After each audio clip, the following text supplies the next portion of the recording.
Welcome back, YouTube. Once again, my name is Charles of Charles King Property Preservation. Today, we have a topic we're going to touch on, a couple topics we're going to touch on. One is the topic of keeping accurate documents. Okay, keeping up with documents. This is very important. You should always keep good documents from every work order you do, every follow-up, every piece of paper you fill out for every company, every contract, everything. You should keep accurate documents on all of this stuff.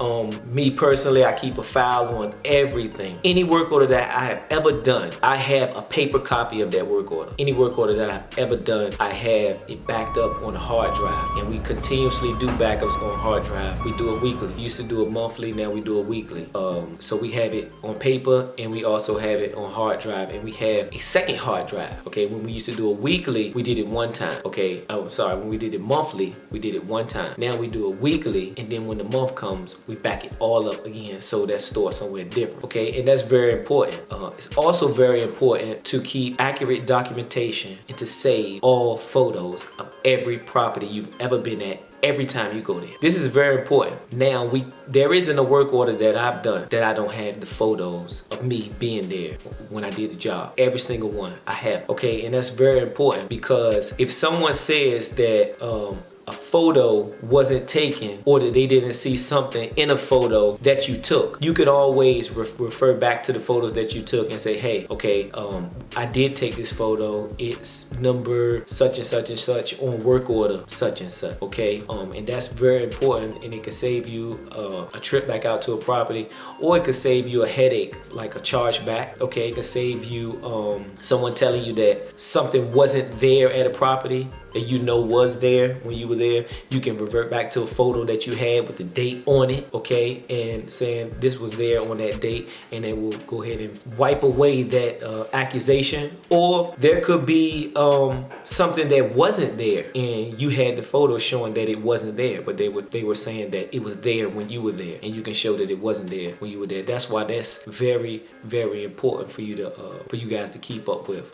Accurate document, photos. Another thing is doing your research on the property that you're about to travel to. Okay, if you get a work order and you plan to travel to this house the next day, you should do your research, whether you're doing a grass cut or you're just going to do an inspection. A lot of times the work order doesn't tell you it's a 3-bedroom, 2-bathroom home. You could be going there to cut the grass. The work order could say that it's 5,000 square feet of yard, and the actual home itself, according to tax assessor, says that the lot is 11,000 square feet. So you want to do your research and see exactly what you're going into. You're going to do a winterization, and if it's 1 bathroom, you won't have a lot to do. Very important.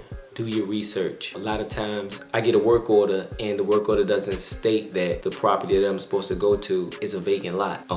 And I travel there with all my material and things like that, and it's a vacant lot. I could have easily found that out if I would have did the research on the property that I was going to travel to. A few times that I've come back to the office and I look and say, I would have known it's a vacant lot. Or I don't look at the square footage of the house, and I may get an order to do a maid service, and I go there and turns out this house is 4,000 square feet, and I'm like, whoa, no way I can do this for this price. But I would have known that right then when I received the work order. If I would have received the work order, done the research, seen the square footage of the house, and got right back to the client and said, hey, listen, according to the square feet of the house, we can't do it for this price. And I could have negotiated then and got it straight. And then when I went to the property, could have been doing work instead of going there to say what I could have found out when I was at the office. So research is important, guys. I can't stress this enough. Very, very important. Research the property. File and keep good documents. File and save all photos. This will ultimately save you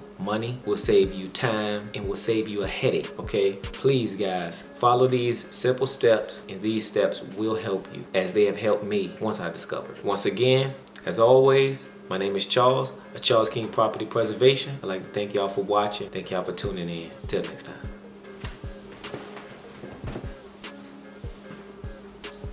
We'll take out the ones I discovered part. As they have helped me. Boom.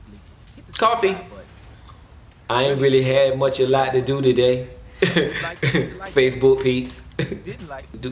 we also do the same things over and over. We do the things that we do. It's just things.